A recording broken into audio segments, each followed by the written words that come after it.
people all over the land are preparing for the king's coronation, and the king himself is rubbing his chubby little fingers with glee. I'm here to tell you, as a former British soldier, why the king must fall. Of all the institutions in this land, this is the one which we should be most critical of. These are gangsters, they're the Peaky Blinders, they're the Sopranos, they're the most vicious of the vicious, and that's how they found their way into power. And all the bunting and all the quiches and all the coronation chicken in the world cannot obscure that. They are the biggest gangsters of them all.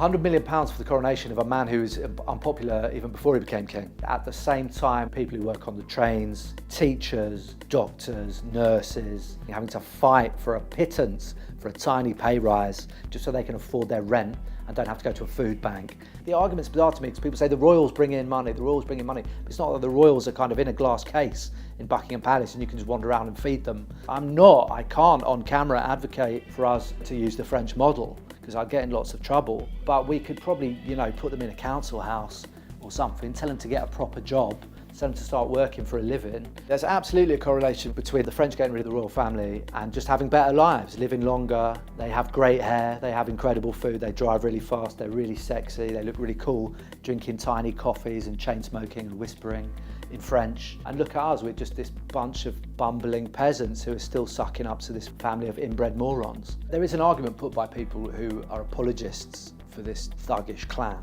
who squat above us, taking all our money and land, who say that the Windsors are a sign, an emblem of order and of continuity. And they're not wrong, but not in the way that they think.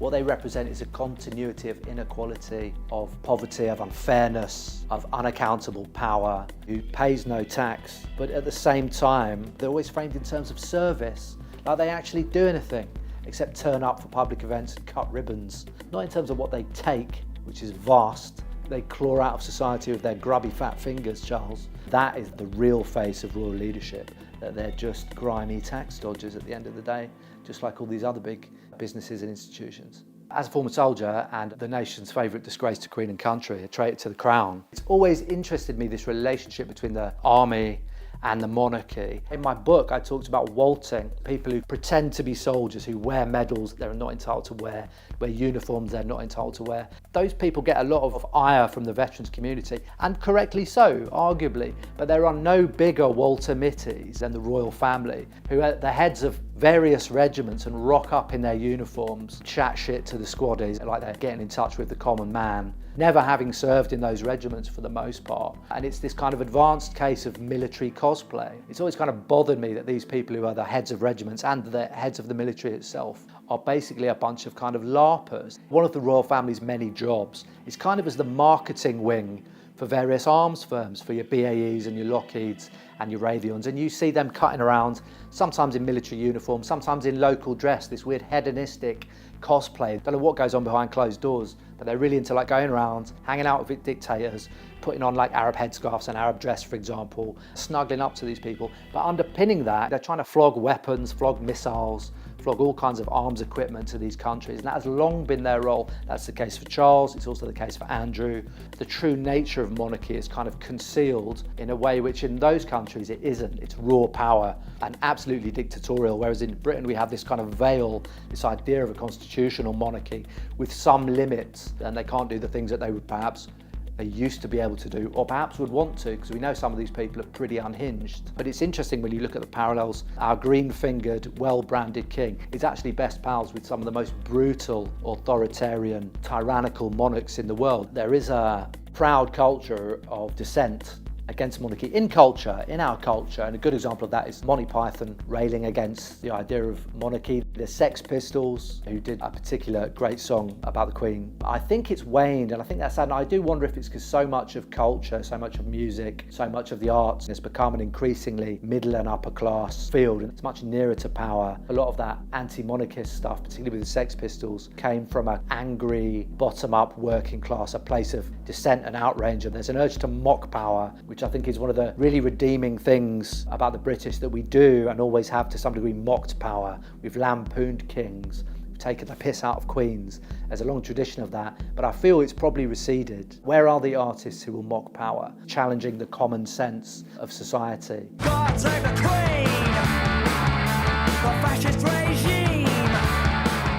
Not all King Charleses have had an easy run in this country. One was beheaded in the wake of the English Civil War. Two armies, the Army of Parliament, the New Model Army, and the army which supported King Charles, duked it out very bloodily in the 1600s. One of the end results of that was that we had what was called at the time the first 2 years of freedom. The Levellers were a radical movement, a diverse and radical movement. They literally wanted to level society. They wanted to make things more equal. And they cross-pollinated with radicals in the ranks of the New Model Army. The New Model Army was a fascinating beast. It unionised itself, and the various regiments started to elect agitators or agents who were kind of like trade union reps. The arguments those two organisations put, the agitators and the Levellers, when they cross-pollinated, were fascinatingly sophisticated arguments about really fundamental things. Colonel Rainsborough, one of my heroes, who in the Putney debates clashed with Cromwell, Rainsborough said, "The poorest he in England hath a life to live as the greatest he." And it was an argument for the vote.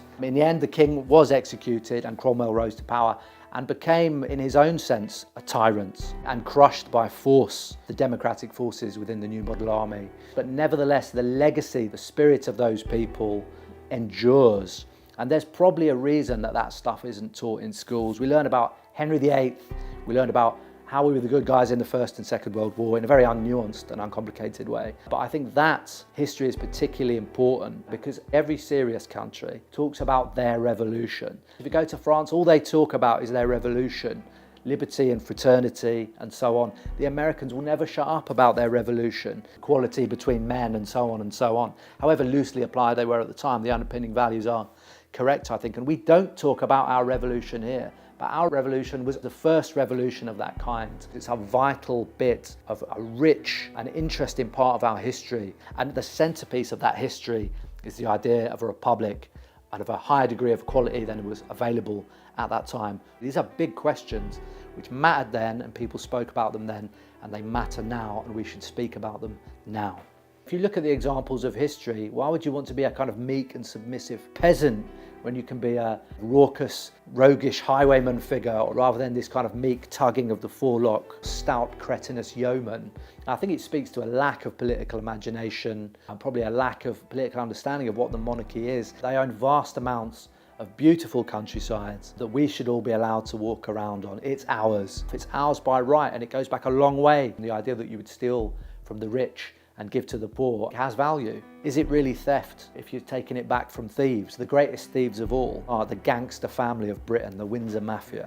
I have great faith in the democratic impulses and the egalitarian impulses of the younger generation coming through. And polls do seem to suggest that a lot of people, A, don't really care about the coronation, and particularly that young people would like to see an elected head of state. And I think that is something to be encouraged. Even monarchists, when they really ask themselves, they may gush about it and laud it and talk about stability and order, but I think inside everyone, anyone with any critical facility can look at that institution and go, there is something fundamentally wrong there. And we have in this country a long, proud, volatile, rich history of republicanism, of anti-monarchism. And we need, next time we get rid of them, not to keep it at 2 years, but make it a permanent affair. You saw the press coverage around the Queen's funeral. You can imagine what it's going to be like around the King's coronation. More than ever, it's important that there is an independent media that is not afraid to call out the monarchy. Support Double Down News on Patreon.